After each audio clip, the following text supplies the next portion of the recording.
ANM ನ್ಯೂಸ್ಗೆ ಸ್ವಾಗತ. ನಕಲಿ ಬೀಡಿಗಳನ್ನು ತಯಾರಿಸಿ ಮಾರಾಟ 7 ಮಂದಿ ವಿರುದ್ಧ ಪ್ರಕರಣ ದಾಖಲು. ರೋಷನ್ ಬೀಡಿಗಳನ್ನು ನಕಲಿ ಮಾಡಿ ಮಾರಾಟ ಮಾಡುತ್ತಿದ್ದಾರೆಂದು ದೂರಿ ರೋಷನ್ ಬೀಡಿ ವರ್ಕ್ಸ್ ಮಾಲೀಕ ಮುಳಬಾಗಿಲಿನ ಶಹಬಾಜ್ ಖಾನ್ ಎಂಬುವರು ಗ್ರಾಮಾಂತರ ಠಾಣೆಗೆ ದೂರು ನೀಡಿದ್ದು, ಗ್ರಾಮಾಂತರ ಠಾಣೆಯಲ್ಲಿ 7 ಮಂದಿಯ ವಿರುದ್ಧ ಪ್ರಕರಣ ದಾಖಲಾಗಿದೆ.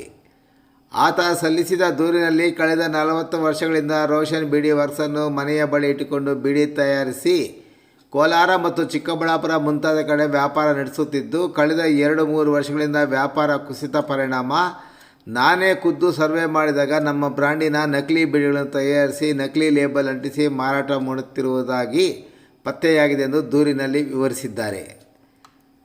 ಈ ಬಗ್ಗೆ ವಿಚಾರಣೆ ನಡೆಸಿದಾಗ ತಾಲೂಕಿನ ಕುರ್ಬೂರು ಗ್ರಾಮದ ಬಾಬು, ಸನಾವುಲ್ಲಾ ಮತ್ತು ಚಿಂತಾಮಣಿ ನಗರದ ಟಿಪ್ಪು ನಗರ ಬಡಾವಣೆಯ ಫೈರೋಜ್, ವೆಣಿಗೆಕೋಟೆ ಬಡಾವಣೆಯ ನಿವಾಸಿ ಶೇಖ್ ಇಸ್ಮಾಯಿಲ್ ಮತ್ತು ಟ್ಯಾಂಕ್ಬಂಡ್ ರಸ್ತೆಯ ಶಬೀರ್ ಮತ್ತು ಕೋಲಾರ ಜಿಲ್ಲೆಯ ಶ್ರೀನಿವಾಸಪುರ ತಾಲೂಕಿನ ಸದಾಕತ್ ಅಲಿಯಾಸ್ ಸದ್ದು ಎಂಬುವರು ಕುರ್ಬೂರು ಗ್ರಾಮದಲ್ಲಿ ತಯಾರಿಸಿ ಕಳೆದ 2-3 ವರ್ಷಗಳಿಂದ ನಕಲಿ ದಂಧೆ ನಡೆಸುತ್ತಿದ್ದಾರೆಂದು ದೂರಿದ್ದಾರೆ.